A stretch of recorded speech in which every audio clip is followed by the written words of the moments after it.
Broadcasting from the underground command post, deep in the bowels of a hidden bunker, somewhere under the brick and steel of a nondescript building, we've once again made contact with our leader, Mark Levin.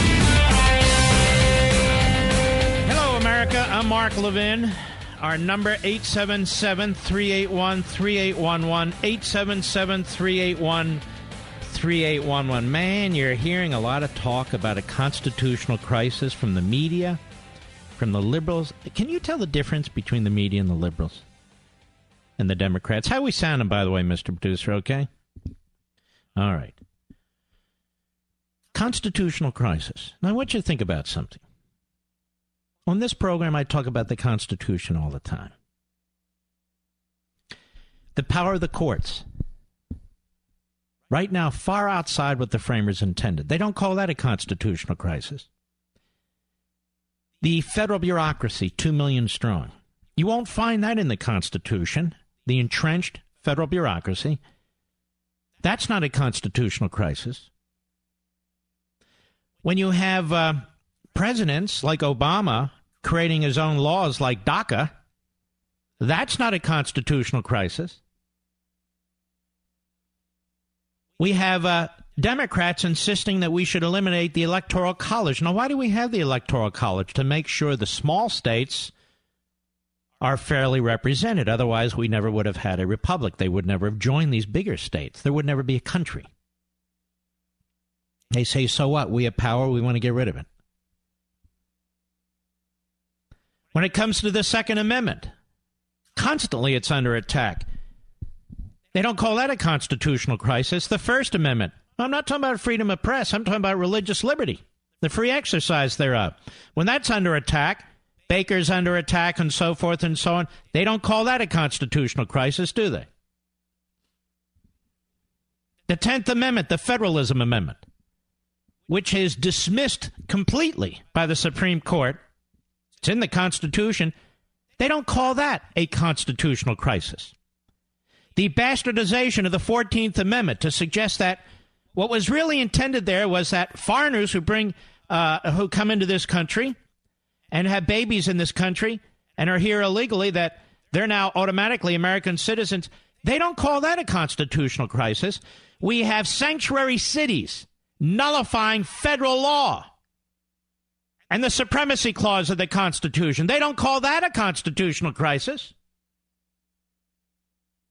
We have a House of Representatives that intends to delve into the personal business affairs and tax returns and financial matters of the President of the United States, for which Congress has no oversight authority whatsoever. None. They don't call that a constitutional crisis. But now we have a real constitutional crisis, ladies and gentlemen, because the President of the United States, following the Vacancy Act, a real federal law, has decided to temporarily appoint Matt Whitaker, a former United States attorney, former chief of staff to Jeff Sessions, for no more than 210 days as the acting attorney general. Now, you see, we have a constitutional crisis. Now they tell us the statute's unconstitutional. Obama imposing DACA, creating a law in the Oval Office. We have an Obama Ninth Circuit, a Clinton Ninth Circuit, a left-wing Ninth Circuit that says, oh, the President of the United States can't get rid of DACA. You see, Obama can create it, but his successor can't get rid of it. Anybody follow that? Of course not. We have an Obama judge in Montana, of all places, who rules that the Keystone Pipeline cannot be built. 40 to 50,000 jobs will not be created because the State Department didn't do a sufficient or adequate job of taking into consideration climate change. They have now legalized and constitutionalized their wacko ideology. That's not a constitutional crisis. Now, let me walk through this clearly so even Lawrence Tribe, a professor of law at Harvard, can comprehend this. Let me walk through this very, very slowly so a moron like Joe Scarborough can try to digest it and follow the bouncing ball. The President of the United States is the executive branch. Everybody below him is inferior. The only issue is whether we're talking about a principal officer or an inferior officer under Morrison v. Olson, a 1988 decision by the Supreme Court, where Morrison, the independent counsel, her constitutionality was challenged by Ted Olson, who was under investigation, and wrongly so. The court stupidly decided that the independent counsel is constitutional, and they gave a number of reasons for it, various elements that have to be met. And among other things, the independent counsel, they said, well, they're not really independent. They have to report to somebody. There's a special court that's set up, a special division for the Independent Counsel Act that was set up, and so forth and so on. Now, if the independent counsel truly were independent, well, then that would be a problem. Now, why does that matter? Because there's another part of the Constitution, and I've talked about it myself repeatedly, called the Appointments Clause. And what that means is, if you're going to appoint somebody who is in a very senior position, if you're going to appoint somebody in a very senior position, the president must nominate them, and the Senate must decide whether or not it's going to confirm the person. So I've said over and over again, as has Professor Calabresi, well, then that's Robert Mueller. Robert Mueller is the most powerful prosecutor in the United States. He's the most powerful prosecutor in the United States. It's not enough that he reports, theoretically anyway, to the Deputy Attorney General of the United States. That's not enough. The U.S. Attorney in every district, all 91, actually 93, they all report to the Deputy Attorney General of the United States, but they all have to be nominated and confirmed. The special counsel, Mr. Mueller, is at least theoretically investigating the President of the United States. So how is it that he's an inferior officer like an assistant U.S. attorney, and he didn't have to be nominated and confirmed by the Senate? It's a position I've taken and been arguing for quite some time. Now we hear, the news tells us today, as they regurgitate the Democrat talking points, now we hear Mr. Whitaker must be nominated by the president so the Senate has a chance to confirm or not confirm. Now, what's the difference, ladies and gentlemen? What's the difference between Mueller and Whitaker? Anybody know? Whitaker is a temporary appointee. The president can change his mind and send his name to the United States Senate for confirmation, but he's a temporary employee. And under the Vacancy Act, the president is following the rules. He's got good lawyers. This is what he told them to do, and that's what he's doing. Mr. Mueller has no tenure. He goes on and on and on. He's a very, very powerful man. He's more powerful than any United States attorney. And yet, he's not nominated. He's not subject to confirmation, and yet he should be. Yet he should be. Now, there's also practical reasons why the Vacancy Act was passed in the first place. You see how the Democrats slow walk the nominees, right? But the government must go on. They slow walk the nominees, but the government must go on. So the president needs an attorney general, temporary or otherwise. He needs a secretary of agriculture, temporary or otherwise. Then we hear arguments that, well, he has to follow the rules of succession. What does that mean? Well, then he has to appoint the deputy attorney general, Rosenstein, as the acting attorney general. Where's that written? Well, that's what the Constitution compels. Show me. These departments aren't even in the Constitution. These officers aren't even in the Constitution. How does the Constitution compel it? It doesn't. It doesn't. Mr. Whitaker is a acting attorney general with a temporary appointment under federal law. Mr. Mueller can go on and on and on. Now, how do I know Mr. Mueller can go on and on? Anybody know? Because every single Democrat and half the Republicans and the entire media have told us the President of the United States cannot fire Mr. Mueller or he'll be impeached. So Mr. Mueller, in some ways, is more powerful than the President of the United States. Even though the President of the United States is the head of the executive branch, he's not permitted to fire Mr. Mueller. Now, how can that be? Because they'll impeach him. And they want to pass a statute to protect him. All the mental midgets now in the majority of the House, the leadership of the mental midgets in the House of Representatives say, you know what, we're going to attach to a crucial spending bill the protection of Mr. Mueller. Have they passed any such thing for a United States attorney? No. Have they passed any such thing for any other single employee of the executive branch? No. No. And yet Mr. Mueller, they tell us, he's not a principal officer under Morrison v. Olson. No. He's just like an assistant U.S. attorney. No big deal. I mean, he reports to Rosenstein. And here's the other kicker. Congress has no power to do that. Why, Mark? It's called separation of powers. Congress cannot prevent the President of the United States from removing one of his employees, any more than the President of the United States can prevent Congress from removing one of its staffers. The President is in charge of the executive branch. They can't tell him that he cannot remove a special counsel, when in fact he can, under our Constitution and the separation of powers doctrine. Now, everything I just discussed with you took, 10 minutes? You've heard none of it in the media. None of it. Because two reasons, two possibilities. One, they are just damn stupid. The other, they're just damn liberals. Actually, there's a third. They just hate the president. Now, what Congress is considering doing, that would create a constitutional crisis. Now, they call this a broken glass moment. Haven't they keep saying this, Mr. Producer? It's broken glass or something? I want to tell you something. This is the 80th anniversary of Kristallnacht. Broken glass. When the Nazis rose up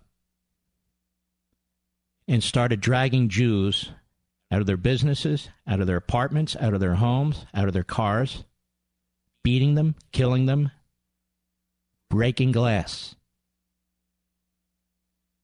Do you realize how outrageous it is that Richard Blumenthal and that other Democrats and people in the media keep calling this a broken glass moment? Do you understand why they're doing that? That once again, they're comparing this wittingly or unwittingly, but mostly wittingly, to Kristallnacht and the Third Reich and Hitler. Do you understand that? Then they say it's a slow-walking Saturday night massacre. Do you know why they say that? Because it's not a Saturday night massacre. Because the President of the United States did not order Mr. Whitaker or anybody else to fire Mr. Mueller. Because Mr. Mueller is the all-powerful special counsel who's just like an assistant U.S. attorney. No. He's the all-powerful special counsel. The President hasn't taken one penny from Mr. Mueller or from the FBI in its pathetic, outrageous investigation that was launched in violation of the Department of Justice regulations, where there was no criminal pretext or basis for the appointment of the special counsel in the first place. And notice the same Democrats and media who are saying Mr. Whitaker has a conflict of interest because he wrote an op-ed and he was on CNN. Notice, when it comes to Mr. Rosenstein, who recommended to the Attorney General, who then recommended to the President of the United States that he fire James Comey. And among the things that we're told Mueller's investigating is obstruction of justice when the President fired James Comey, as pathetic as that is. Among other things, it was Mr. Rosenstein who recommended it. Mr. Rosenstein is not merely a witness, as I keep hearing on cable TV. He should be a subject of this investigation. He should be a subject of this investigation. Why didn't he recuse himself? Mr. Nadler, Mr. Schiff, Mr. Swindle, or whatever the hell your name is? What about you, morning schmo? How about fake Tapper? How about Don Lemonade? Or Lemon, whatever, Lemon. How about all of these guys? How come they don't bring it up? They're too busy talking about a broken glass moment. A broken glass moment like this is Kristallnacht. These leftists in the media and in the Democrat Party who keep making comparisons to Hitler and the Nazis and now Kristallnacht, these people are bigots. They are bigots. I'll be right back. Mark Levin.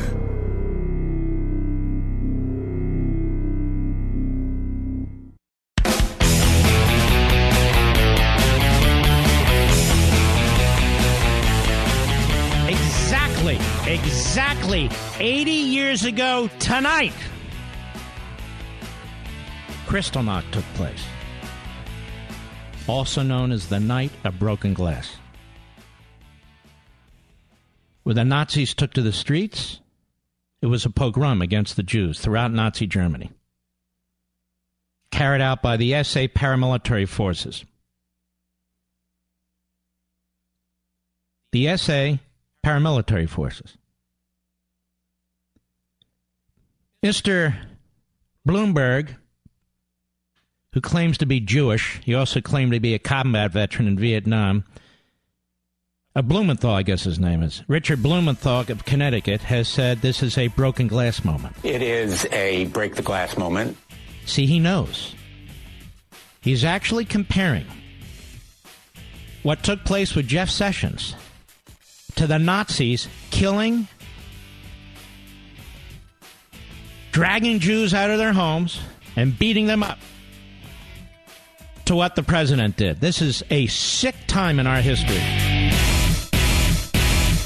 Sleep is supposed to be a restful time. But when you wake up feeling stiff with pain in your neck and back, how is that restful? Sleep is important. The quality of your sleep affects the quality of your daily life. So why not guarantee a better night's sleep with a Purple mattress? The Purple mattress is unlike anything you've ever experienced. It was developed by an actual rocket scientist to be both firm and soft at the same time. You get great support, amazing comfort, and it sleeps cool. You have to try it to believe it. So go online and sign up for a 100-night risk-free trial. If you're not fully satisfied, return it for a full refund. Get a better night's sleep with Purple. You're going to love Purple. And right now, listeners will get a free Purple pillow with the purchase of a mattress. That's in addition to the great free gifts they're offering site-wide. Just text Levin to 474747. The only way to get this free pillow is to text Levin to 474747. That's LEVIN to 474747. Liberty's voice, Mark Levin. Talk with that voice now. 877-381-3811. All day long, the Democrats have been calling this the broken glass moment. The broken glass moment. Richard Blumenthal of Connecticut, among others, the media have repeated, is this the broken glass moment? The broken glass moment. I thought to myself, how sick is this? And I bet the vast majority of the American people don't even know what they're talking about. I'll bet they don't. They're comparing a minor personnel move from a historic perspective. It's nothing. It's nothing. It's Zippo. Well, we're in a constitutional crisis. Every time the left controls anything, we're in a constitutional crisis because they despise the Constitution. All of it. That's why they're progressives. Progressives despise the Constitution. Their intellectuals despise the Constitution. They think it's too confining. They've written about this for 100 years. And that's why they fight over the Supreme Court nominations, because they want progressives on the court, meaning anti-constitutionalists. If you are nominated to the Supreme Court and you say, look, I'm an originalist. Oh, look at that. What do you favor, slavery? Your favorite putting immigrants in cages? Your favorite back alley abortions? Yeah, what is it with you and the Constitution? We like precedent. Except when we don't like precedent. They're really a superficial bunch. They're just power hungry. But they go on and on about this broken glass moment. Like, what the hell's going on here? 80 years ago, Kristallnacht, also referred to as the Night of Broken Glass. You didn't hear any of this in the media today because the media are regurgitating what the Democrats say. Why? Because survey after survey tells us the media are populated with Democrats and liberals. On the night of November 9, 1938, 80 years ago, from the Holocaust Encyclopedia, violence against Jews broke out across the Reich. And let me tell you something, all the talk on the left, when our president, the most pro-Israel, pro-Jewish, and I might say pro-American president, but the most pro-Israel, pro-Jewish president ever, quite frankly, when that slaughter happened in Pittsburgh, Andrea Mitchell and Allison Camerata and so many others. Where do you think his tone anything to do with it? You think this anything? Now, the guy's a Jew hater and a Trump hater, right? The mass murder. Didn't matter. But who is talking like white supremacists today? Who is talking like neo-Nazis today? When you take such an event as Kristallnacht and you dumb it down the way these leftists do, the way the media do, the way the Democrats do, or like Joe Scarborough, constant references to Hitler when he's talking about the president. He's an ignoramus, Scarborough, low IQ. But when they keep in the body politic, in the media, in the culture, oh, Trump's like Hitler, his supporters are like Nazis, and this is the broken glass moment. You rewrite history. For many young people who don't know anything about this because they're not taught about it in public school, they never hear about it. It's, oh, okay, Hitler's like Trump. Oh, okay, the Republicans are like Nazis. It's like the question the other day from the PBS reporter, so-called. Do you think the Republican Party is more and more like white nationalists? I mean, where are these questions coming from? They're coming from leftists dressed up as journalists. And that's why they keep talking about the night that this is a broken glass moment. Kristallnacht is also referred to as the night of broken glass. So on the night of November 9, 1938, 80 years ago, this moment, violence against Jews broke out across the Third Reich. It appeared to be unplanned, set off by Germans' anger over assassination of a German official in Paris at the hands of a Jewish teenager. But in fact, German propaganda minister Joseph Goebbels, pay attention, free media, and other Nazis carefully organized the pogroms. In 2 days, over 250 synagogues were burned, over 7,000 Jewish businesses were trashed and looted, dozens of Jews were killed, and Jewish cemeteries, hospitals, schools, and homes were looted, while police and fire brigades stood by. The pogroms became known as Kristallnacht, the night of broken glass, for the shattered glass from the store windows that littered the streets. The morning after the pogroms, 30,000 German Jewish men were arrested for the crime of being Jewish, sent to concentration camps. This was the beginning, where hundreds of them perished. Some Jewish women were also arrested and sent to local jails. Businesses owned by Jews were not allowed to reopen unless they were managed by non-Jews. Curfews were placed on Jews, limiting the hours of the day they could leave their homes. And after the night of broken glass, life was even more difficult for German and Austrian Jewish children and teenagers. Already barred from entering museums, public playgrounds, and swimming pools, now they were expelled from public schools. Jewish youngsters, like their parents, were totally segregated in Germany. In despair, many Jewish adults committed suicide. Many families tried desperately to get out of Germany and Austria. And they dare to compare the president's appointment of a temporary attorney general to Kristallnacht? The night of broken glass. This is our broken glass moment, ladies and gentlemen. Don't you know? The president is Hitler. You're Nazis. This is the Third Reich. You're white supremacists. You're racist. Don't you know? This is Kristallnacht, the night of the broken glass. These people are sick. Then they talk about the tone. Mr. President, don't you think you have some responsibility for the negative tone in this country? You know what institution is dragging down this country?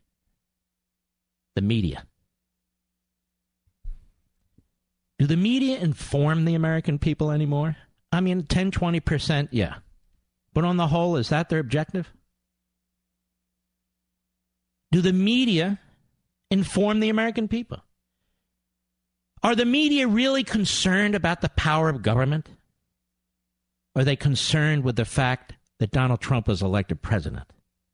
If the media were really concerned about the power of government, why are so many of them progressives? Why are so many of them Democrats? The Democrat Party is all about the power of government. Progressivism is all about the power of centralized government, where a relative handful of people control an army of bureaucrats and compel the nation to conform to their ideology. Is that a free press? No. They like to call Fox state media, state-run media. This is what the left does all the time. Just like this. President of the United States makes what is historically a relatively minor employment decision. Really minor, quite frankly. And it's Kristallnacht. And he's Hitler. And they claim to be the free press. No, they're the press, but they're not the free press. There's press everywhere. You know, Larry King said the other day that Russia TV, for which he works, so we understand that. He says Russia TV does more news than CNN. CNN is the Trump network. It's really the anti-Trump network. Russia TV, he said. Now, I've never agreed with Larry King on anything except that. I agree with him there. Now, Blumenthal, to show you what a truly sick man this is. Blumenthal, to show you what a truly sick man this is. This senator from Connecticut, where everything Trump does is the end of the world. Because he's such a hack partisan, he can't control himself. He was aware of what he was saying when he said, this is our broken glass moment. Let me show you how sick this man is. Blumenthal's father fled Nazi Germany when he was 17 for the United States. Warned that a climate of bigotry, similar to the one that delivered Nazi genocide, is now swirling in the underbelly of the United States. This is from the Hartford Courant article, January 2018. Richard Blumenthal, you're a disgrace. You are a just unbelievable fool to make comments like that. It's absolutely appalling. What they're really upset about, ladies and gentlemen, is they lost the 2016 election fair and square. And what they're really upset about is they lost the 2000 election fair and square. So now they want to get rid of the Electoral College. And look what's going on in Florida. They don't accept election results. And even when they lose, they win. Because they control this massive bureaucracy that they created. And for the most part, they control the courts. So the unelected parts of government, one that's not even in the Constitution, the other that acts absolutely extra-constitutionally, particularly with activists dressed up as judges, doesn't matter who wins the election. They decide DACA cannot be replaced, even though it was unconstitutionally created. No, Mr. President, you can't have the Keystone XL pipeline because I've decided as a single federal judge that, you didn't take climate change into consideration enough. Any excuse. And then they dress it up as a judicial decision. They're the totalitarians.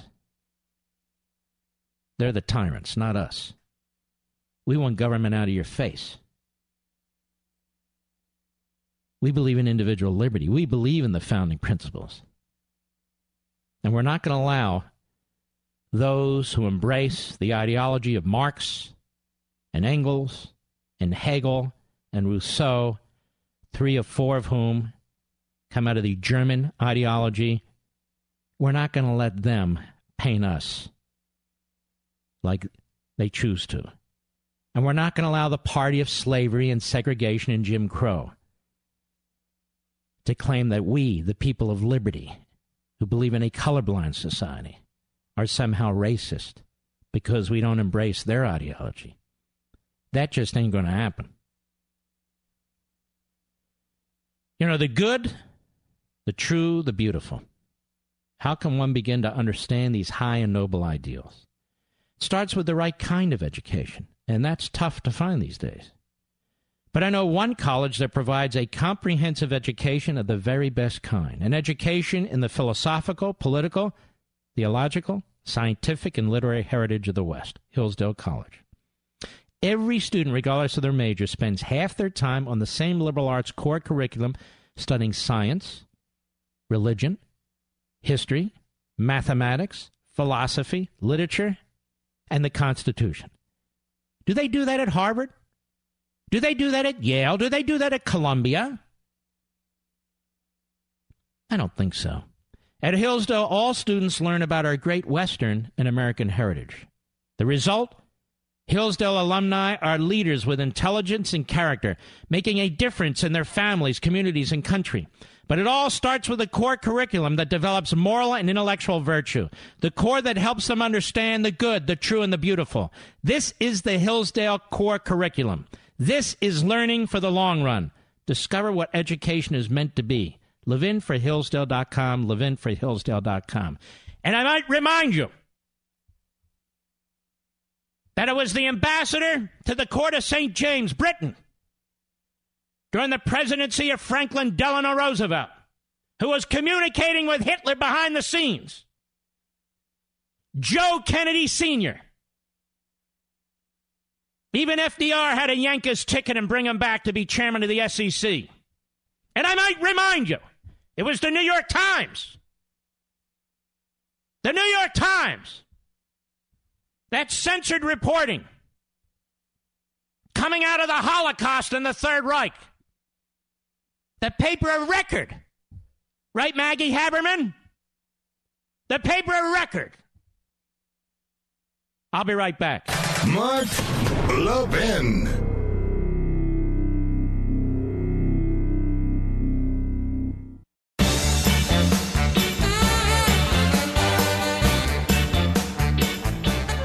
Mark, you have this wrong. What the liberals and the media mean is breaking glass like a fire alarm. No, they don't. No, they don't. Too many references to Nazis and the Third Reich. No. Not on the anniversary, Chris. No. Breaking glass is like a fire alarm. No, it's not a fire alarm. It's in the same genre that they've been using now. I just read to you what Blumenthal said in January 2018. Didn't I just read that, Mr. Producer? Blumenthal. He's the guy leading the charge on this broken glass. Blumenthal's father fled Nazi Germany when he was 17 for the United States, warned that a climate of bigotry similar to the one that delivered Nazi genocide is now swirling in the underbelly of the United States. January 2018, Hartford Courant. No, he means a fire alarm, Mark. Now, don't call me with stupidity. Call somebody else. I know exactly what they mean. They keep comparing this president to Hitler. They keep comparing us to Nazis and racists and white supremacists. I know exactly what they mean. Everybody better wake up to this. This is no joke. He means a fire alarm. No, he doesn't. Although you're giving him an idea, a way to try and slip out of it. Don't let him slip out of it. I'm not going to let him slip out of it. You know, it's this saggy jawline, ladies and gentlemen. It's this jawline and the double chin that gives your age away. But not anymore. Introducing the brand new Genucel chin and neck treatment with dual peptide and MDL technology, Chamonix's most advanced technology ever. It not only tightens saggy jawlines, but it plumps the lipophilic layers of your skin to contour and define the jawline within minutes. Using peptides and metolactones together, for the first time, it works amazingly quickly, and the results get better every day. Nothing else works like the new Genucel chin and neck treatment to sculpt the chin and smooth out that annoying turkey neck. And here's the best news. It's yours free when you order Genucel for under-eye bags and puffiness. And for results in 12 hours, Genucel's immediate effects is also free. Call 800-SKIN-604, 800-SKIN-604, or go to Genucel.com right away. Imagine that double chin disappearing in about a week with Genucel's chin and neck treatment. Now stop imagining. Call or click now. 800-SKIN-604 or Genucel.com. 800-SKIN-604 or Genucel.com. The media today is betraying the American people. The media today is on a jihad. May I say that? They say that about us all the time. Oh, yes, I think I may. Free speech, that's in there too. And everybody knows it, including those participating in it.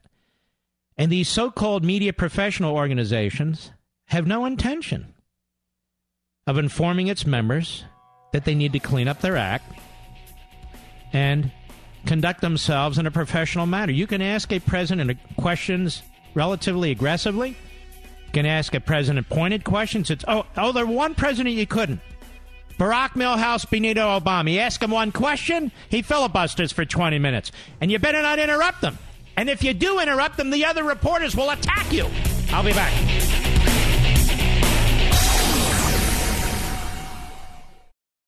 These days, you can do just about anything online and on demand. It certainly makes our lives easier, right? Well, now you can even get postage on demand with Stamps.com. That's right. With Stamps.com, you can buy and print real U.S. postage for any letter or any package right from your computer 24 hours a day, 7 days a week, when it's convenient for you. My clients expect their shipments fast, and Stamps.com helps me deliver. You, too, can access all the services of the post office right from your home or office. Send any letter, any package, anywhere. Just click, print, and mail. It's that simple. Stamps.com saves you money, too. They give you postage discounts you can't get at the post office, and it's a fraction of the cost of expensive postage meters. And now we have a special offer from Stamps.com for our listeners. The offer includes a 4-week trial plus postage and a digital scale. No long-term contracts. To get this special offer, simply go to Stamps.com, click on the microphone at the top of the homepage, and type in Bunker. That's Stamps.com, enter Bunker. He's here.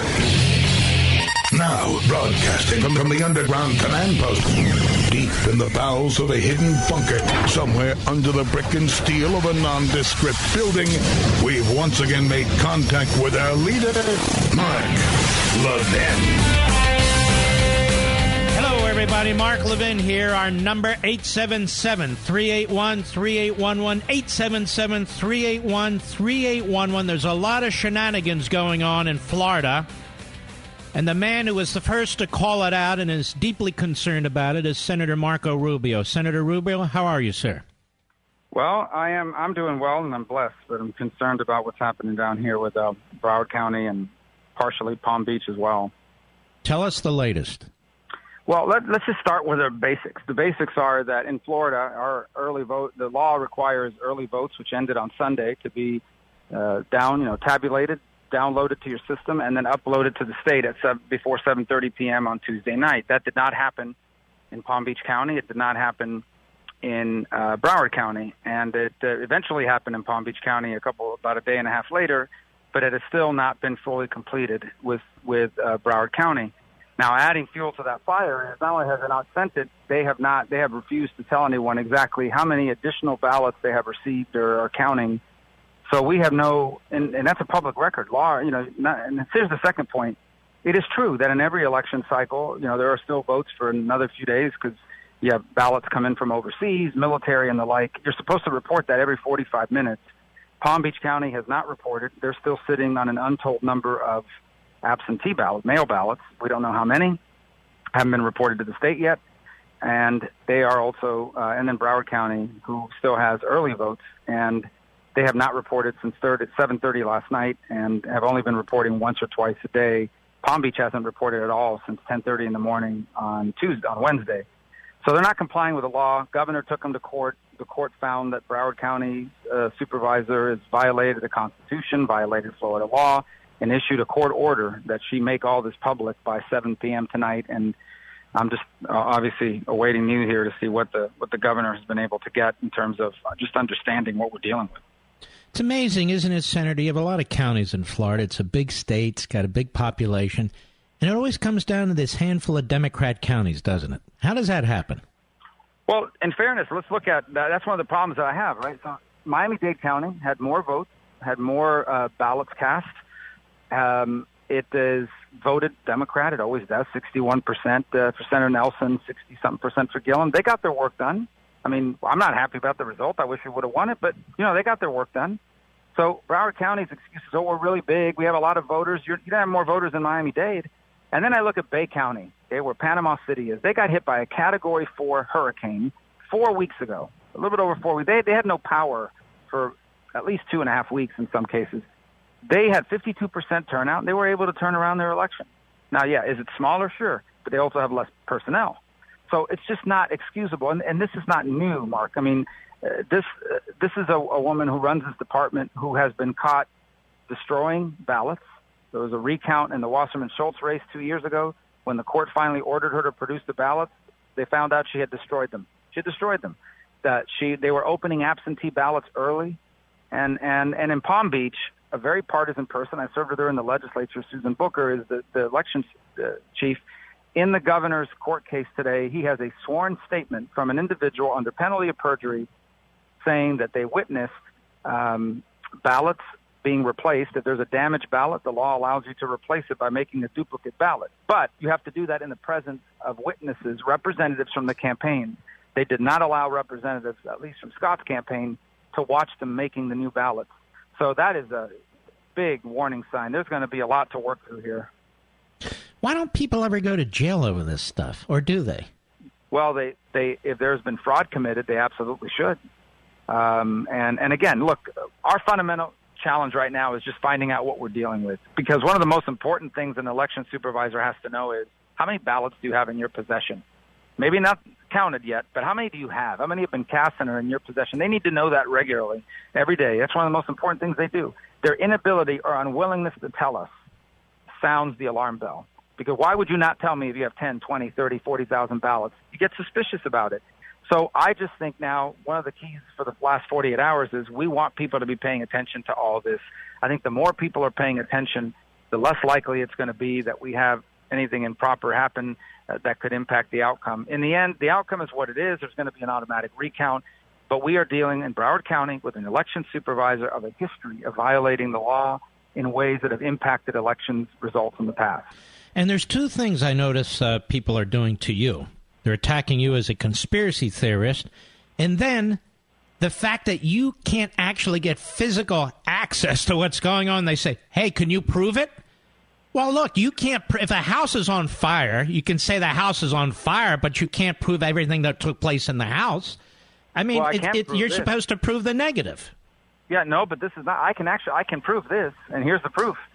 If you ask the Department of Elections of Broward County how many ballots have been cast in Broward County, they cannot tell you. They will tell you these are how many ballots we have reported. They will not and cannot tell you how many ballots they have received and have been cast. So there's the proof right there. That's a violation of law right there. I can prove that they're not reporting every 45 minutes as required by law by simply sending you a screenshot of their own webpage. I can prove that there's a court order against them for having destroyed ballots in the past. I can prove that in the past They have opened absentee ballots or mail ballots before the prescribed time by law. So all these things are provable. They're absolutely provable. There's no dispute about any of that.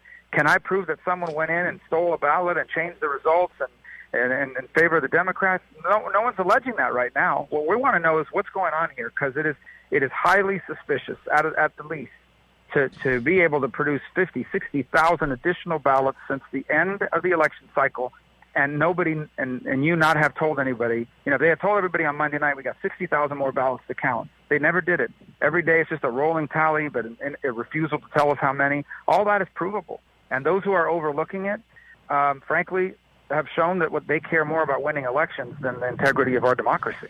Well, this raises the question, if this is all provable, and it is, does the state have the authority to take over the election supervisory role in a county like Broward County? I don't know the answer to that, because she's an elected supervisor. I know the state has the authority to suspend her from office for incompetence, which happened with the previous election supervisor in 2003 when Jeb Bush was governor. Whether the state can step in and actually take over the function of counting and how it's operated, I honestly don't know the answer to that. I mean, there is an answer. I'm just not. That's not a field that I know the answer to. But I think the most important task we have at hand now is to make sure that they finish their work. There's going to be a recount. No one here is arguing against the recount. They feed the papers right back into the machine. That's not going to change the outcome of this race. That's not the issue here. The issue here is how many more ballots. Are we going to wake up on Saturday morning to find out there was another 15,000 ballots that nobody knew about? Because you're undermining the credibility of the election in the eyes of the public. And, frankly, given the history of this department, now there's legitimate reason to be concerned that some wrongdoing took place, given what they've done in the past. Let me just circle back, and then I'll let you go. On this point, you said Scott went to court, and he recently won in the last few minutes, last hour, a court decision. What was that again? Correct. So he went to court and said, by law, you have to tell us, you have to tell everybody that asks, how many ballots do you have? How many ballots have you received? How many votes have been cast in Broward County? She has to know the answer to that. And that's one of the most important things she has an answer to. And she would refuse to give it to him. They just ignored him. So he went to court. The court took like 15 minutes of testimony and issued an order. The court found you are in violation of the Constitution. You're in violation of state law, and you will produce, by 7 p.m. Eastern Time, you will produce the access to the tallies on how many ballots you have received, how many ballots have you counted, and how many ballots remain to be counted. The law requires you to produce that. And she's under court order to do it. We'll find out here in the next few minutes whether she's actually done it. All right, Senator Rubio, we appreciate you really hammering this, because I know it's crucial to Floridians, but it's also crucial to the all the people in the United States. It's a big deal in the Senate. Absolutely. All right. God bless. Take care. Thank you, Mark. Thank you. All right. Well, there you have it. It is a big deal. We're going to keep an eye on that decision now and see what happens. Now, the morning schmo and soon-to-be Mrs. Schmo. She's been soon-to-be Mrs. Schmo for years, by the way. Nobody's fooled by those two clowns. And the fact is, they were accusing Rubio, among others, of being a conspiracy theorist. And that's why I asked those questions about, can you prove this or that? And you saw him go right down that list brilliantly. And I'm sure that will be reported on the Morning Schmo so their 7 viewers can see it. We'll be right back. Mark Levin.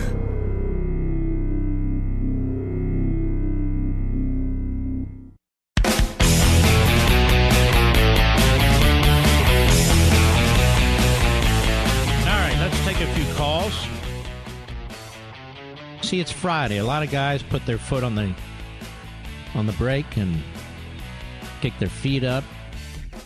I don't do that. My foot's always on the gas pedal. Always.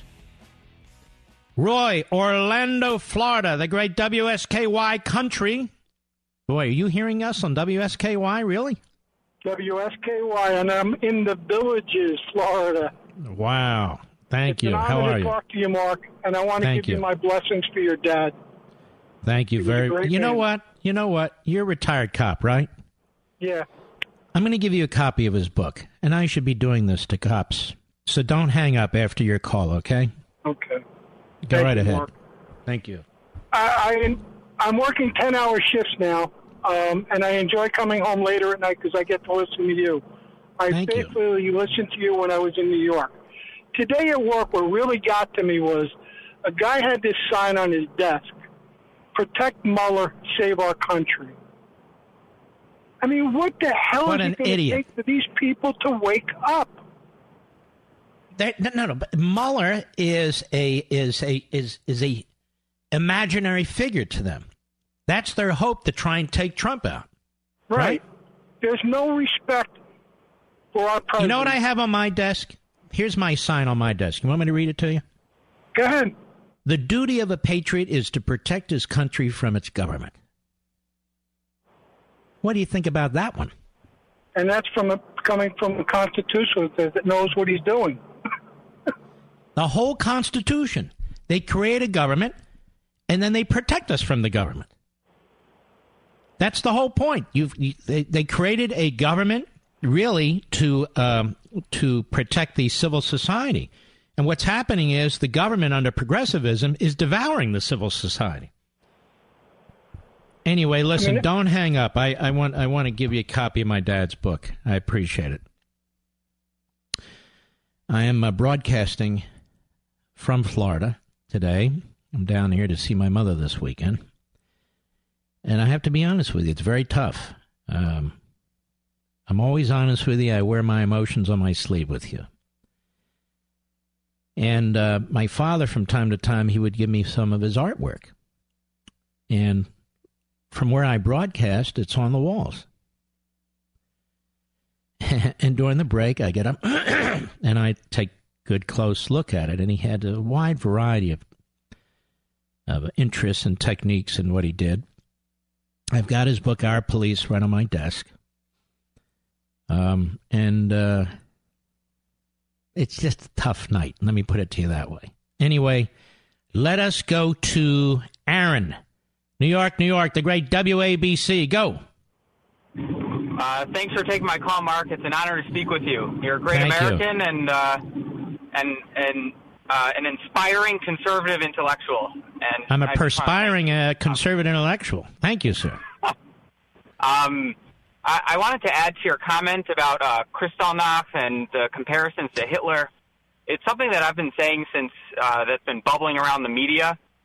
It's that it's an insult to the 6 million Jews that were systematically enslaved and murdered at the hands of the Nazis. It's an insult to their memory. It's an insult to their families and the survivors and their children. And it's great that you're calling them out on their bigotry for, comparing what's going on now to what happened back then. Well, I want to thank you because I am disgusted. I hold these people in contempt. They turn these things into political talking points to try and score points, rhetorical points. And they are bigots.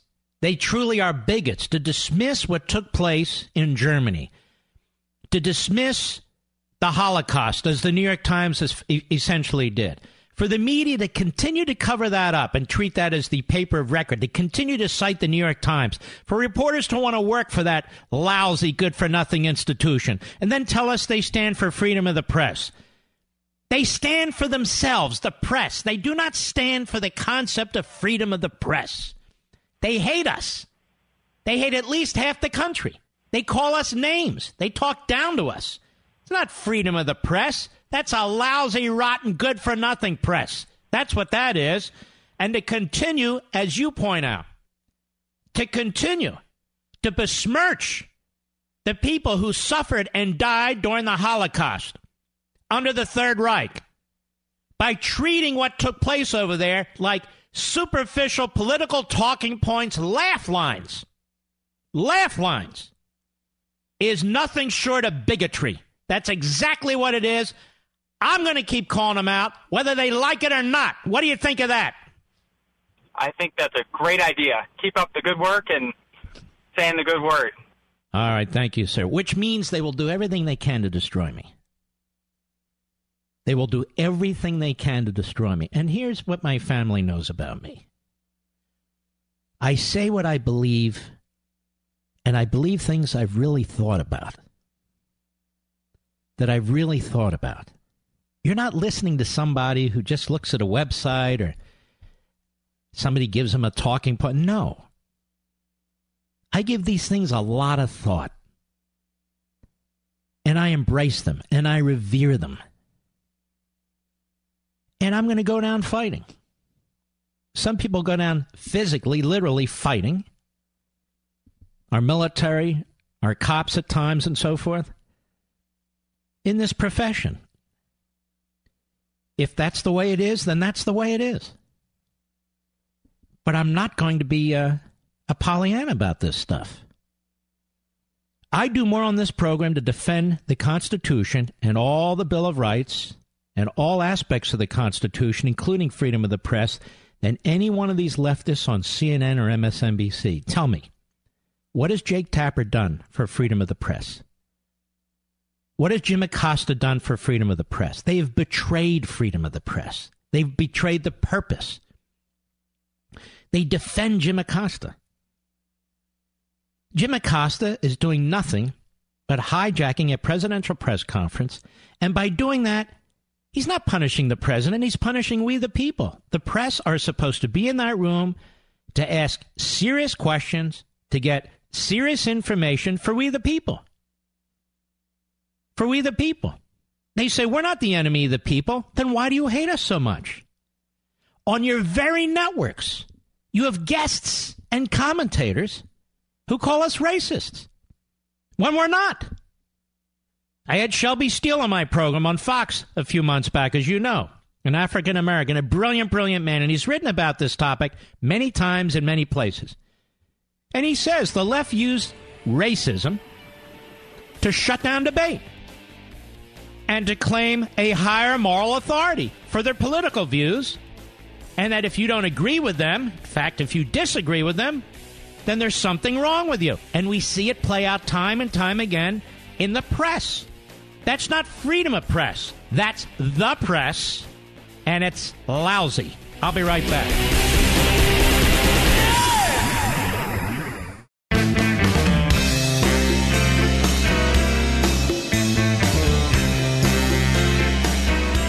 This is the nation's town hall meeting, and you can join in at 877-381-3811. What am I doing, Mr. Producer? Remind me here. Oh, yeah? We love AMAC here. By the way, in the third hour, there's a new scandal. A new crisis being leaked by the prosecutor's office, the U.S. Attorney's Office in the Southern District of New York. Filled with a bunch of Democrat hacks, I'm afraid. Oh, yes.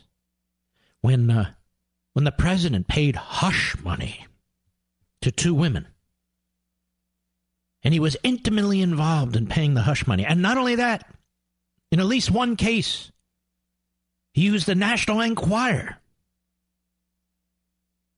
He committed federal election crimes. Now, how many more times do I have to explain that this is bogus? Bogus, bogus, bogus, bogus. Now, I will explain it again in hour 3. And, of course, this is what is called propaganda. It's leaked by the government against the president to the paper of record, the Holocaust-denying New York Slimes, and then picked up by MSLSD, which hires such luminaries as Chris Matthews and Al Sharpton. It's picked up by CNN, which hires such luminaries as, well, there aren't any. But you know the point. You know, if you ask any AMAC member what they like most about belonging to the conservative alternative to the AARP, one answer that always comes up is how much they love reading AMAC's quarterly magazine, the AMAC Advantage. Now, it's a first-class publication covering a variety of hard-hitting stories from notable authors, and AMAC members love it. Well, my friends, AMAC membership just keeps getting better. AMAC is pleased to announce that instead of publishing just 4 issues each year, they're now sending AMAC Advantage to all 1.5 million AMAC members 6 times a year. That's 6 issues of AMAC's celebrated magazine delivered to your home every year. And it's all part of an AMAC membership. You know what else is part of an AMAC membership? Tremendous discounts. You know what else? Tremendous benefits. Insurance, rental cars, hotels, you name it. AMAC is terrific. You know what else AMAC does? They're on Capitol Hill fighting for your conservative principles. Because unlike the AARP, which is a leftist outfit, AMAC is a patriotic outfit. And if you haven't joined AMAC yet, you're really missing out. So join AMAC today. Go to amac.us. Get your copy of the latest edition of the AMAC Advantage magazine, along with all the other discounts and benefits that come with an AMAC membership by joining right now. Here's the website, amac.us. That's AMAC.us. AMAC, better for you, better for America. Oh, the president's in deep, deep trouble now, Hush money, they call it. It's not hush money. It's a non-disclosure agreement. Let us ask the people at CNN, how many non-disclosure agreements have been signed? Let us ask the people at MSLSD, how many non-disclosure agreements have been signed? Do you know, poor Megyn Kelly, who's under attack by Andrew Lack and the clowns at NBC, and you know what? She did a pretty damn good job over there, and I'm being quite honest about it. Well, they wanted to sign a non-disclosure agreement. Hush money. Hush money. Now, these non-disclosure agreements are signed all the time by people who are pushed out of businesses or companies, or want to leave businesses or companies, or want to leave Capitol Hill, or they enter into negotiations on litigation, and on and on and on. Non-disclosure agreements are signed by media outlets, by reporters, by commentators, by publishers, by broadcast companies. Do they call it hush money? No. But when it comes to Trump, it's hush money. No, it's a non-disclosure agreement. And apparently it didn't work. 2 women were paid a lot of money, and he didn't shut the hell up. So how's it hush money to begin with? It's a crime. How so?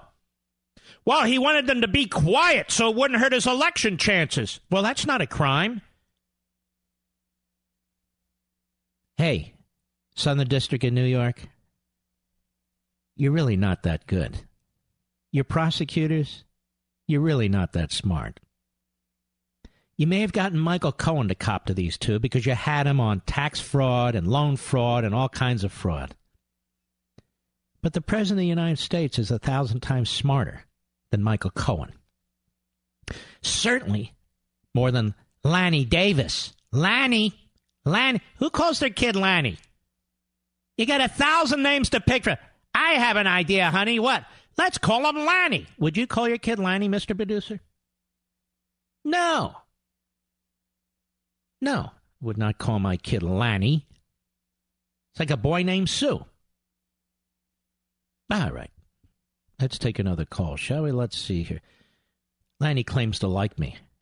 Sorry, Lanny, I could care less, really, honestly. Sean, Columbia, North Carolina, Sirius Satellite, go. I thought Columbia was in South Carolina. It is, Mark, on my way back to Charlotte. Thank you. Oh, okay. Yes. Mark, I want to thank you twofold. First, broadly for what you do. You are a true patriot. Thank you so much.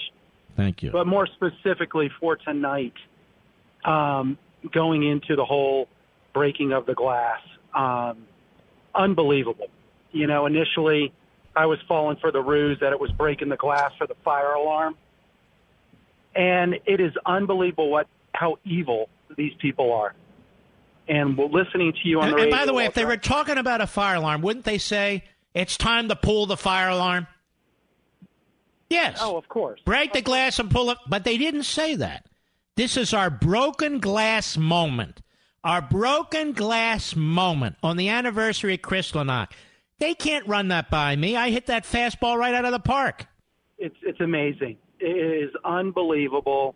And these are the same people that throw a fit about the whole Halloween costumes and blackface.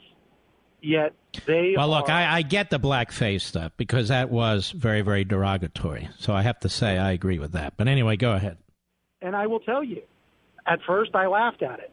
And then when you hear people talk about it and you go, you know what? I get it. But this is disgusting. This is disgusting what they're doing. Don't you think it's evil. bigoted? Don't you think when you are taking an event like this and you're downplaying it in order to score cheap political talking points. I find that to be the essence of bigotry, quite frankly. You have people who are horrifically murdered, horrific genocide. And you got news people and commentators and politicians and this is our broken glass. Oh, yeah, that appointment of Whitaker. Are they out of their minds? This is such a tiny, insignificant event that 40 years from now, nobody's going to even remember it. Whitaker. Big deal. It's evil.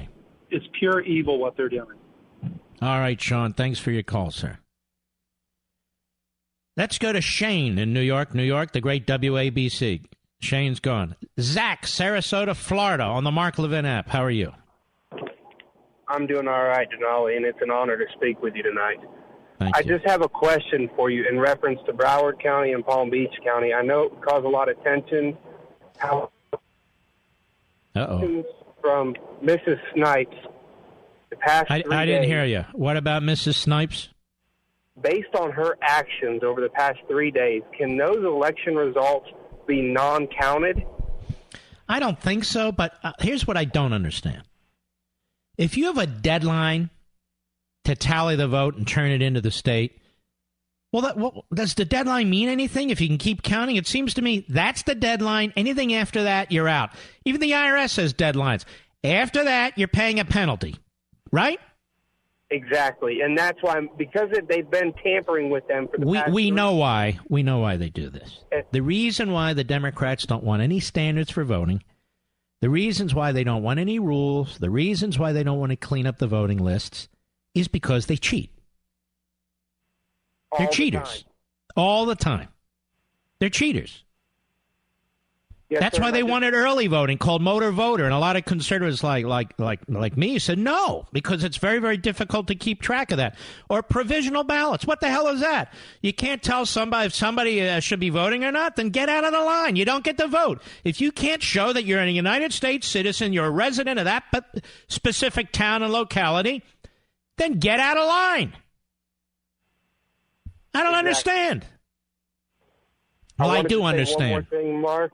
Yes, sir. And I just wanted to say thank you very much. You have pushed my wife and I to homeschool our children and teach them about the values and principles of what this country was founded on. And you're a true patriot, and it's a true honor to speak with you. Well, thank you, my friend. How old are you? I'm 25, and my wife is 24. You have any kids? Yes, sir. We have 2 boys. Don't hang up. I'm going to send you a copy of my father's book, Our Police. Please don't hang up. We'll get your address. I appreciate it. We'll be right back. Mark Levin.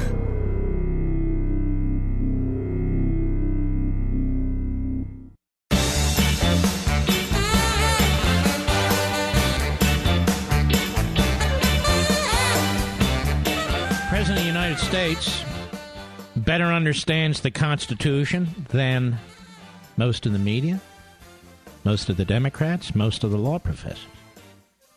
Remember, they're professors. Outside the White House today, cut one, go. Matt Whitaker has not gone through the Senate process. Now he says, Matt Whitaker has not gone through the Senate process. So in other words, here we have an intrepid reporter asking a question that any Democrat would say. He makes an assertion and puts a question mark behind it. Matt Whitaker has not gone through the Senate. No, he's a temporary appointee under the Vacancies Act. Mr. Reporter. President starts to say, yeah, neither has Mueller. Go ahead. Mueller, excuse me. You talk about the Senate process. Mueller is now notice the reporter doesn't even want an answer. Just keeps talking over the president. This is why we, the people, find you people to be obnoxious, unprofessional, leftists,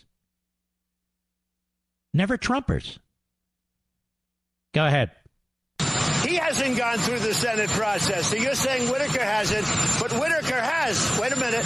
Because he was a really distinguished U.S. attorney in Iowa, and he was approved by everybody, because to be U.S. attorney, that's top of the line. He was a highly respected, in fact, I'll tell you, the ambassador to China, as you know, Terry Branstad, who used to be the governor of Iowa, he told me that what a great choice that is, that he is one of the most respected people in all of Iowa. And that was coming from Terry Branstad, who was the governor. All right, so now, just to show you how dumb the media are, just to show you how dumb the Democrats are, I hope you Supreme Court justices, and you know who you are listening to this program now. Because hopefully one day this will wind up with you. Justice Roberts, Justice Kavanaugh, Justice Gorsuch, Justice Thomas, Justice Alito. Why would reporters be so concerned with protecting an inferior employee of the federal government? Why would Democrats be so concerned with protecting an inferior employee of a Democrat? Have you ever heard them demand the protection of any other inferior employee of the federal bureaucracy? Of an assistant United States attorney? Never. Why is that? Because the special counsel's not an inferior employee. And I also say this for the idiot husband of Kellyanne Conway. What's his name again? What kind of husband is this? What is this goofball? What kind of husband is this? He embarrasses his wife all the time. Pal, if you don't love your wife, then deal with it legally. Why do you try to humiliate her? And humiliate your children? What kind of a man are you? What kind of a husband are you? Oh, George Conway. That's right, George Conway. Another Trump hater. He doesn't know his what from a what. What's with you, George? Don't you love your wife? You got to make a public spectacle of yourself? I mean, you ever seen anything like this? This George Conway? The media love George Conway because they use him to attack his wife. George, what a guy, what a husband. Absolute slob. Anyway, where was I? So if Mueller, justices, Mueller, let me make my case to the justices. Your Honors, if Mr. Mueller was merely an inferior employee, under the decision in Morrison versus Olson, why all the demands to protect him? Why the insistence that if the president fires him, there's a constitutional crisis? Is there any other inferior employee on the face of the federal bureaucracy? If the president fires that inferior employee, it creates a constitutional crisis? Is there any other inferior employee in the federal bureaucracy that Congress keeps threatening to protect against the president of the United States? Is there any other inferior employee in the federal bureaucracy where Congress says they will impeach the president, the House, should he dare to fire him? The media and the Democrats, one and the same, are making the case that Mr. Mueller's not some inferior employee. He's not even some United States attorney. He's a big, strong man with a big, strong office that can investigate the president of the United States. And nobody, and we mean nobody, is allowed to interfere with him. He cannot be fired, according to members of Congress and according to the media, unlike every other inferior employee and even principal employee of the federal government. If Mr. Mueller is not a principal employee of the federal government, a principal official of the federal government, then I've never seen one. And the president understands this. Lawrence Tribe doesn't understand it. Most of the Harvard faculty doesn't understand it. Clearly, the low IQ types at MSLSD and the Constipated News Network, they don't care. They don't understand. But I do. Under the Appointments Clause, given the decision in 1988, Right? Senior judicial analyst, my good friend, Napolitano? There really is a big difference. There really is. Now, in the case of Mr. Whitaker, he's not required to recuse himself. This is supposed to be an investigation into Russia and Trump world. Mueller never had anything to do with Russia or Trump world or the Trump campaign. Well, he was on CNN and he wrote an op-ed. So what? Eric Holder's been a left-wing Democrat hack his entire life. That didn't stop him from being a judge, from being deputy attorney general, or the attorney general of the United States. That's not the test. And Mr. Whitaker, compared to Mr. Holder, is pure as the driven snow for all you snowflakes out there. And Mr. Rosenstein, well, Mr. Rosenstein is all kind of gummed up. Mr. Rosenstein is a fact witness. Should be a subject of the investigation. But the Democrats love him. Do you know why? Because he appointed a special counsel. You know why else? Because he's weak. You know why else? Because he's a coward. But Mr. Mueller, you better not touch him. We'll impeach you. It'll be a constitutional crisis. A slow-walking, a Saturday Night Massacre. It's the broken glass moment. I'll be right back.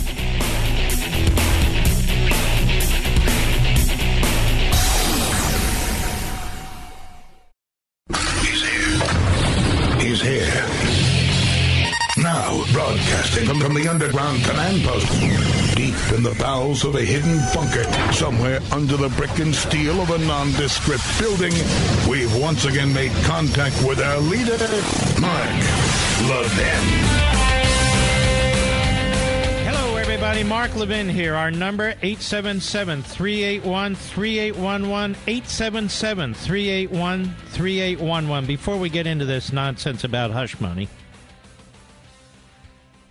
I want you to think about how truly troubling immigration now is to this country. And I mean what I say. Massive illegal immigration, massive legal immigration. Massive violation of our immigration laws by people who overstay their visas. Massive efforts by Democrats to ensure that people who shouldn't vote, vote, or they vote more often than not. They fight every effort to make sure the voting rolls are accurate. They fight every effort to ensure that people provide substantive or substantial identification. And by substantial, I mean a lot. By volume, substantial. You know, like real identification in order to demonstrate they should be voting and affecting the nature of this government. And every time you dare confront these crucial issues, you're said to want to suppress the vote. And you're also called a racist. And I'll tell you why. Take a look at the results of this midterm election. Do you know we lost a slew of races in Texas? Do you know even Governor Abbott only got 55% or so of the vote? And $80 million wasn't spent against him. And Ted Cruz won by about 2.5–3%. We're told over and over again how Republican Texas is, how all the people in California are moving in, but other people are moving in too. California, just a few decades ago, was a reliably red state when it came to presidential elections. Reagan won it both times. George H.W. Bush won Texas in 1988. Reagan couldn't win today. Certainly Bush couldn't. Colorado used to be a reliably red state. Now it's a blue state. Virginia used to be a reliably red state. Now it's a blue state. Nevada had become a reliably red state. Now it's a blue state. And Florida is becoming a blue state. You can see how close these elections were. It's because of immigration, legal and illegal, ladies and gentlemen. We have two individuals who are elected to Congress who are radical leftists. They happen to be Muslims, and they were elected in parts of the country where there's a heavy number of immigrants. In one case, Somalians. And these two individuals, we keep hearing they're the first Muslims from these areas and first woman Muslim. They're also bigots. There was a wonderful story in PJ Media that pointed out how many times one of these candidates made anti-Semitic remarks. And look, this isn't my focus tonight, I'm just pointing it out. But it wasn't pointed out on CNN or MSNBC or any of the rest of it. Party first, even for the media. It wasn't pointed out at all. But we're probably within 10 years, maybe 20 years, but maybe, I think, 10 years of not being able to win the Electoral College. When we win the presidency, every time we have to thread the needle. We have to thread the needle. We have one, maybe two at most ways of winning the presidency. They have 10 ways of winning the presidency. It wasn't that way in the 1980s. It wasn't that way in the early 1990s. It's that way now because we've had a half century of unfettered, effectively unfettered immigration, legal and illegal. And these constant waves of amnesty granted by Republican and Democratic presidents have created these circumstances. Not only that, that has been a big push of the Democrat Party, ensuring that we have not the opposite of integrity when it comes to our voting rolls, plus felons voting, is one of the ways the Democrats intend to create a fairly permanent majority. Look what just happened in Florida. They voted that felons should be able to vote. Well, there happen to be over 1 million ex-felons in Florida. Now, why are the Democrats pushing for that? Because they obviously think most of the felons are going to vote for Democrats, as opposed to a law and order Republican. So their rolls get bigger and bigger and bigger and bigger by hook or by crook. The enforcement of the rules get harder and harder and harder. They plant their activist judges everywhere, and then they say every vote should count, and everyone should be able to vote. What, are you against democracy? As they're destroying democracy from within. Those of you who call yourselves populists, you better get over it. You better get over it. This is a republic. The framers feared populism, that is, pure democracy, as much as they feared autocracy. They called it mob rule. I've been using this word mobocracy, certainly didn't invent it, for decades. I think it's even in some of my books. You see the growing mob. You see the mobocracy of the left. You're in support of republicanism, not populism. Your unalienable rights are unalienable rights, regardless of what your neighbor thinks, regardless of what a majority of Americans think.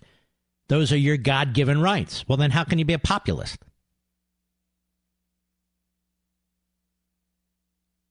Look at your Constitution. Is that a constitution of populism? They didn't have direct election of senators. Senators were supposed to represent state governments. That was destroyed by progressive populists, Republicans, as a matter of fact. That's like this word nationalism. The media immediately says, oh, nationalism, isn't that a dog whistle? I hate that phrase now, but it's a dog whistle to the white supremacists. No, it's a dog whistle to the progressives, if you understand your history. Because the progressives constantly called themselves nationalists. Now, why did they call themselves nationalists? Because they wanted to destroy federalism. So they supported nationalism. They wanted to turn the Constitution on its head. They called it nationalism. They wanted to have federal laws, all kinds of federal laws controlling all kinds of federal stuff. They called it nationalism. Theodore Roosevelt gave a famous speech called the New Nationalism that was promoted in progressive magazines like the New Republic and the New York Slimes. These words have meaning, and it's important to understand them. This is where I disagree with the president when he says, I'm a nationalist. He's not a nationalist. But people tell him it's nationalism versus globalism. No, it's not. It's Americanism, republicanism, individualism versus globalism. And what does globalism mean? Well, globalism doesn't mean you're anti-international capitalism. It's never meant that. Globalism is the notion that we are all citizens of the world, and therefore the Constitution and American sovereignty really are to be despised. We're all people of the earth, you see. And so the whole notion of a constitution and representative republicanism and separation of powers and all the rest are very quaint, but very arcane, according to these globalists. Globalism is the opposite of national sovereignty. Now, what's national sovereignty? National sovereignty is nothing more than a nation having not only recognizable borders, but enforceable borders. And borders that are intended to be protected. The globalists at the UN and other international governing organizations seek to undermine our national sovereignty and our constitutional republicanism. And people throw terms around that they do not comprehend. I'm a national populist. No, you're not. No, you're not. This whole idea of national populism plays right into the hands of the Marxists and the Hegelians, who would agree with you. We're a people's republic, they would say. And the only way to truly realize your individuality is part of the community. The individual going in his own direction, refusing to conform, well, that person's selfish. That person is the enemy of the state. That purpose is making paradise impossible. You get my point? You believe, I believe, in Americanism, republicanism, individualism, not communism, socialism, nationalism, or populism. I'll be right back. Mark Levin.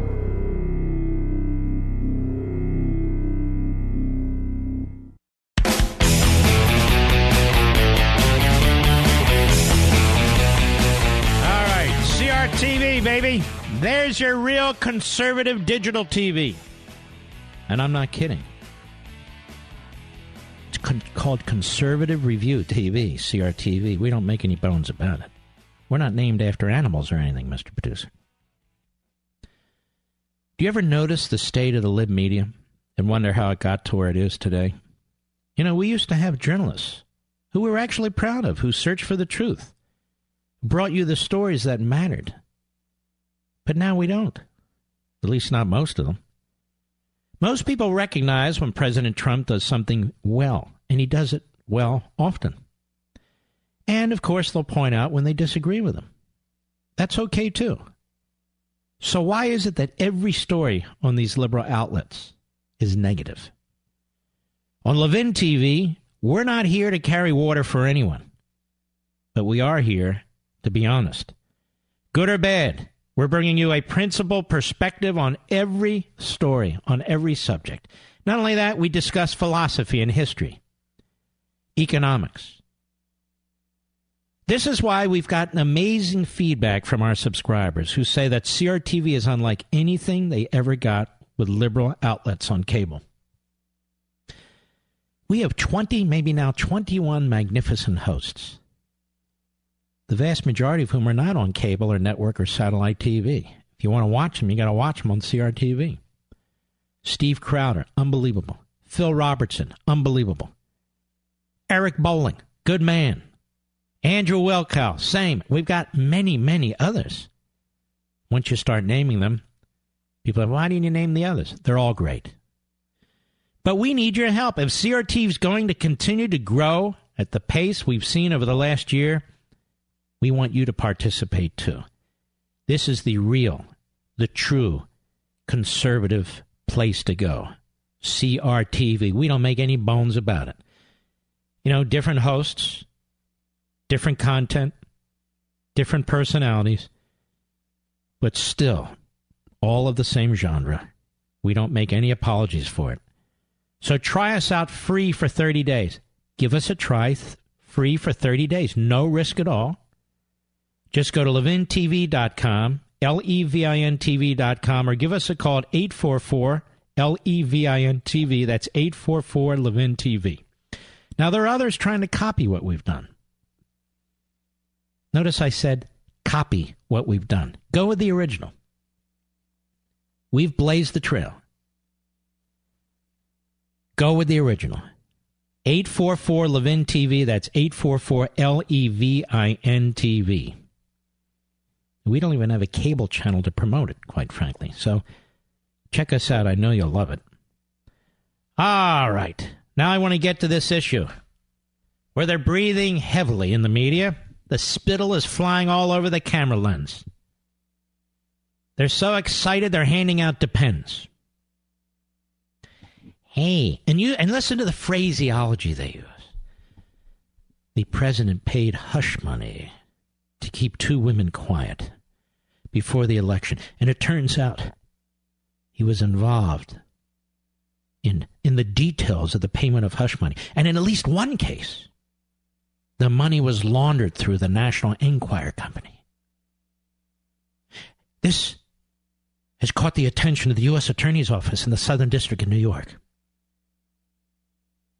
Breaking news. Then you like these cable shows? Some guy's clipping his toenails. Breaking news. Breaking news. Everything. Breaking news. Breaking news. Breaking news. It's not breaking news.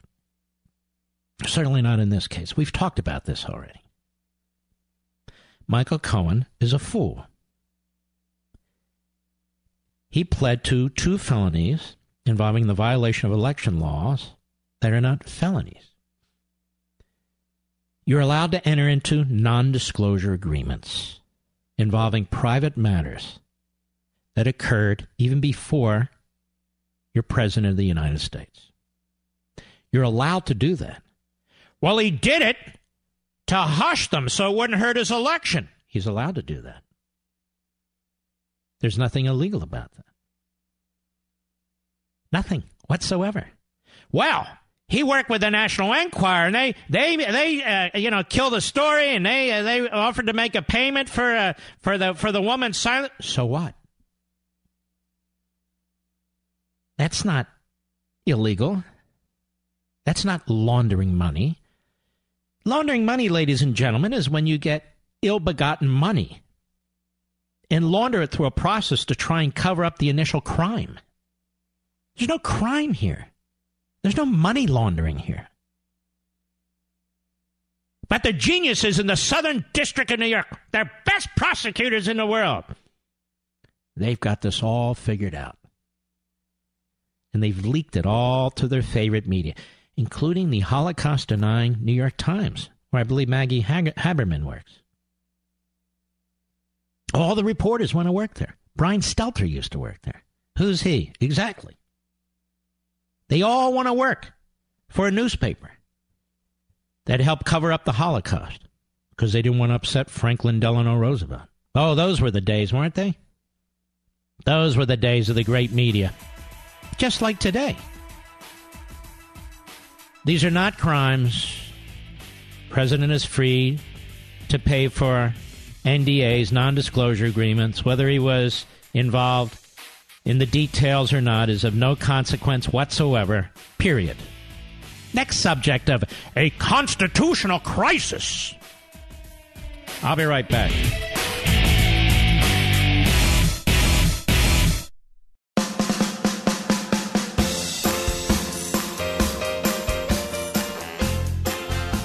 cost of freedom is high, but this phone call is not. Call Mark Levin toll-free at 877-381-3811. So I understand in Broward County, they continue to find votes for the Democrats. And I understand they found 11,000 votes for Al Gore, Mr. Producer. Listen to this. The IRS hired a small army of private collectors. Now, if your heart just skipped a beat, chances are you owe the IRS. Because hearing the most powerful collection agency just got more powerful, well, that's scary. If you owe the IRS, do what listeners Penny and Kenneth did and call Optima Tax Relief. They owed a lot of money, and they were living in fear of losing their savings, their their business, everything. Optima stopped the aggressive collection actions and stopped the small army of tax collectors from targeting them.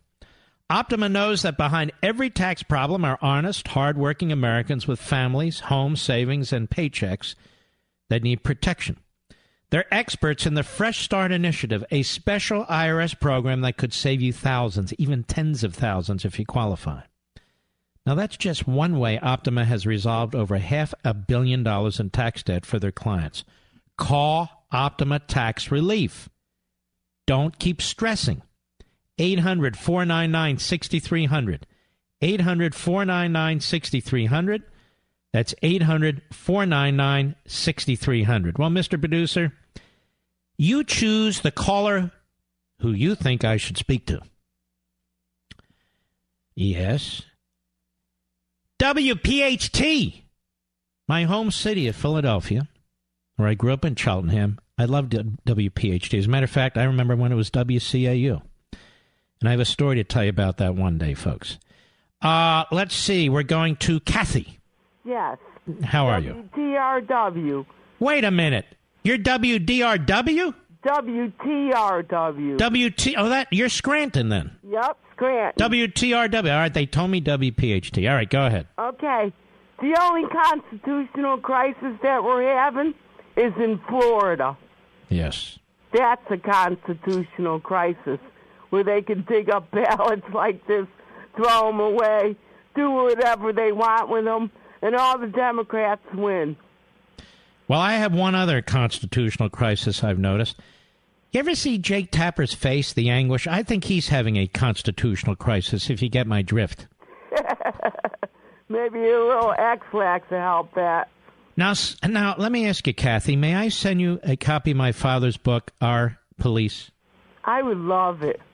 All right, don't hang up, my friend. We have David in Australia? Australia, on the Mark Levin app. How are you, sir? I'm good, Mark. How are you? Very well, thank you.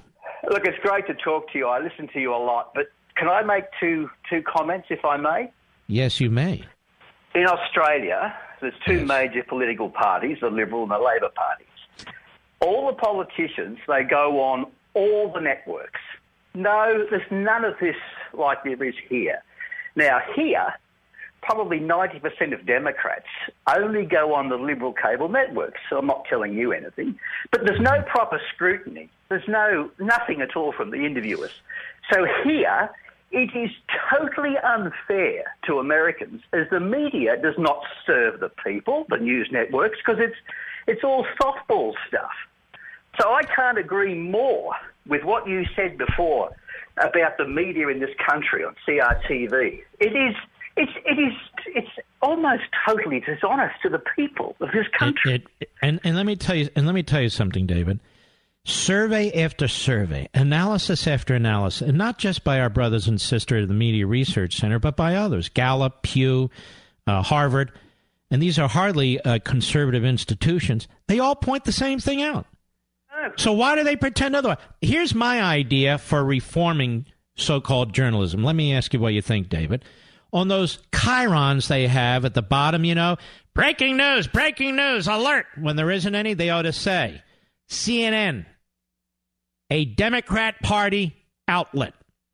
That's what we used to do with the old newspapers and pamphleteers during colonial times. At least let them be honest. Jim Acosta should go to a presidential press conference with like a scarlet letter on his forehead. D, for dummy and Democrat. Go right ahead, sir. Okay, look, absolutely, can't agree more. May I ask you a question while I have you? Sure. Does Australia have talk radio the way we have talk radio? Yes, but it's to use a Fox term, it is fair and balanced. There's none of this sort of here. It's all fair and balanced. Probably the government station, the ABC, is slightly leaning to the left. But Mark, we don't even talk about corrupt media in Australia. It's just incredible. Can I ask you another question? Yes, my friend. What do you think about the White House banning all CNN reporters until that clown, Acosta, apologises to that young lady? Well, here's what I think. I don't think that matters. I think that clown Acosta has beclowned himself. And I think watching Wolf Blitzer and Jake Tapper and Anderson Cooper and the rest of them circle their wagons around this guy taints them for all time. Yeah. This is the new yellow journalism. This is the new yellow journalism. You don't get to go into a presidential press conference and disrupt it like you're some kind of a hoodlum.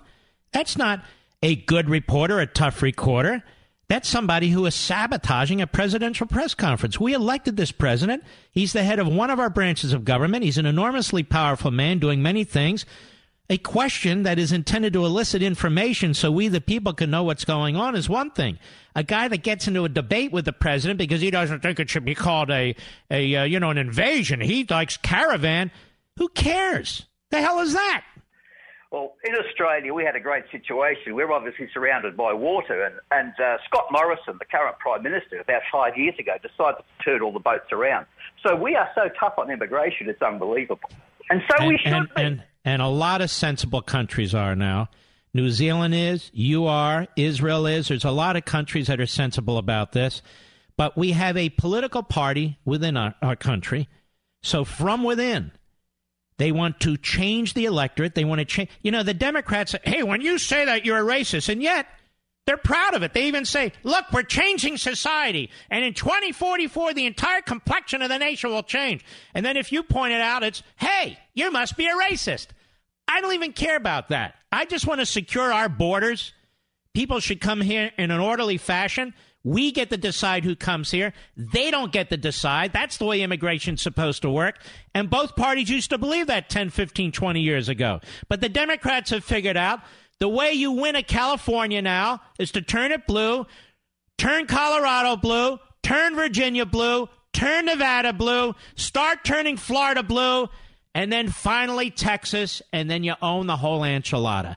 And they're doing it through immigration. That's how they're, these white suburban women, look what they're doing. It's not white suburban women. It's immigration. Thank you for your call, my friend. What am I doing, Mr. Producer? May I take another call? All right. Folks, just so you know, behind the scenes here, I'm working without a printer. I'm working without a functioning laptop. So I'm doing everything based on my own notes, my own thinking, of course, and on my iPhone. Isn't that amazing? Yes, it is. Derek in Virginia, the great WMAL. Go.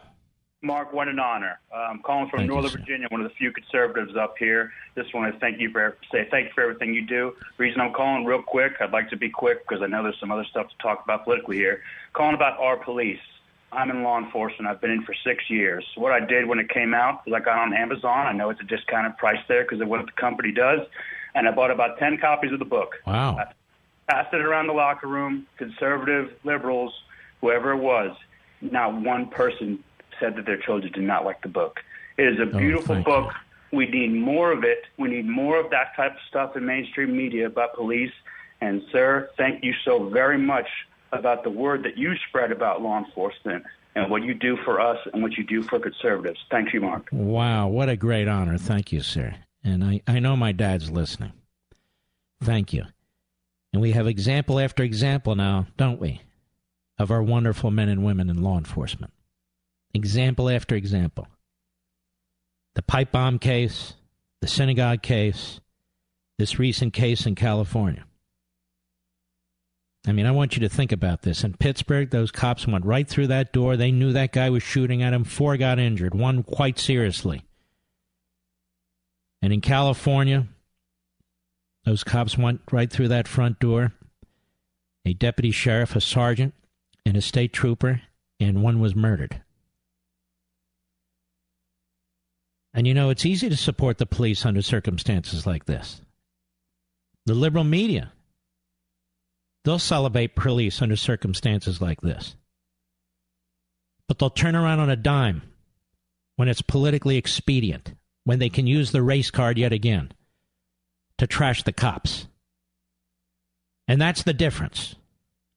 I do not see systemic racism in law enforcement. I do not see systemic injustice in our criminal justice system, which is why I'm not for so-called criminal justice reform. I'm not against prison reform. That is, what goes on in some of our prisons is unspeakable, and I think it needs to be addressed, and I think we need to strengthen the guards there, and I'll do other things. Fine. But letting people out of prison who've been convicted, who've pled to crimes, that's not reform, ladies and gentlemen. That's a prison break. And cops put their lives on the line every day to put those people in prison. And then we talk about, criminal justice reform. Now, the left has always pushed this. The ACLU has pushed this. Certain organizations have pushed this. Now some conservatives and libertarians think, yes, let's push this too. Let's show we're against big government. Excuse me. That has nothing to do with being against big government. Getting crooks off the street, getting criminals off the street, it's not about big government. That's exactly what government's for. Law and order, a civil society with an emphasis on civil. So we embrace law enforcement. There's an individual here and there who shouldn't be embraced. We don't embrace them. That's in every profession. But there's no systemic racism among law enforcement, and I'm sick and tired of the way they're trashed outside of these kinds of events, quite frankly. All right, Mr. Producer, as you know, I am limited in what I can do here. There we are. Here we go. Going to the mechanic is like going to the doctor. They tell you what's wrong, and you take their word for it. That's what makes those surprise repair bills hit so hard. When a simple oil change turns into refinancing your mortgage to pay for problems you never knew existed. Now, that's why I've extended vehicle protection on our 2010 Camaro. My mouth broke. We have a 2010 Camaro, and by the way, it's a beautiful car. So if your car breaks down after the manufacturer's warranty expires, you could be out of pocket thousands to get it fixed. CarShield makes the process of fixing your car for a covered repair super easy. You can have your favorite mechanic or dealership do the work. It's your choice.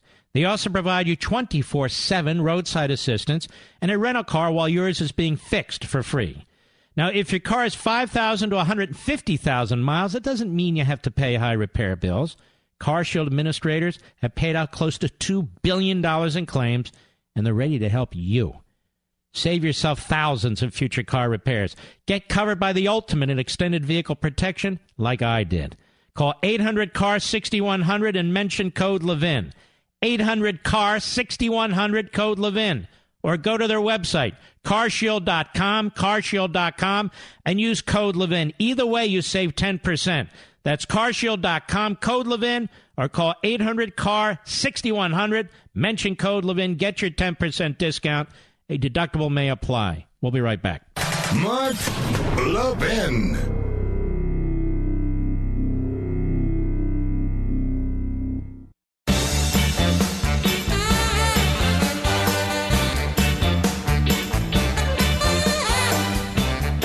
Couple of things. I hope you enjoyed our show. I thought it was a powerful, very important 3 hours. And I hope you'll watch Life, Liberty, and Levin on Fox this Sunday at 10 p.m. Eastern and 7 p.m. Pacific. It's a very important show with Jim Jordan and a newly elected wonderful freshman, Chip Roy, and we're going to go over what's going on in the House and what we can do about it. I do this show for you, ladies and gentlemen. I had to think hard about doing another project, so I agreed to do this. So this is for us. So I hope you'll join us on Life, Liberty, and Levin, 10 p.m. Eastern on Fox. And one other thing. Make this the weekend that you get our police for your kids. maybe for Christmas, maybe for Hanukkah or a birthday, or just to have it and read it to them. I know you'll treasure it, and I know they will too. Our Police, you can go to Amazon.com. It's there on a great discount. Here we are, America.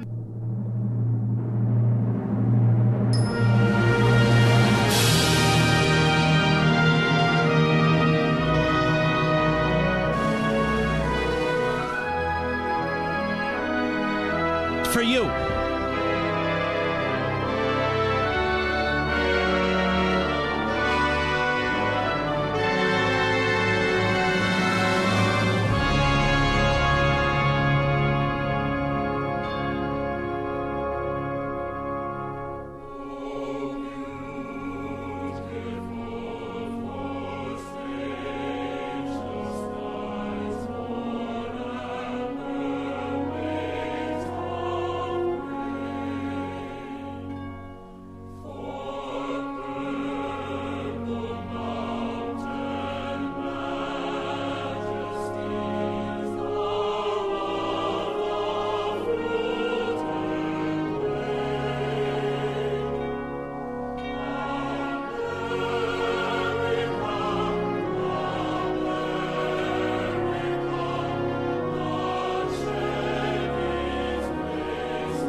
Forces, police officers, firefighters, emergency personnel, ICE, Border Patrol, and all of law enforcement. Good night, Spritey. Good night, Griffey. Good night, Pepsi. Good night, Smokey. Good night, Zelda. Don't forget Life, Liberty, and Levin, Sunday, 10 p.m. Eastern. And a special good night to my father and my late father-in-law. God bless you all.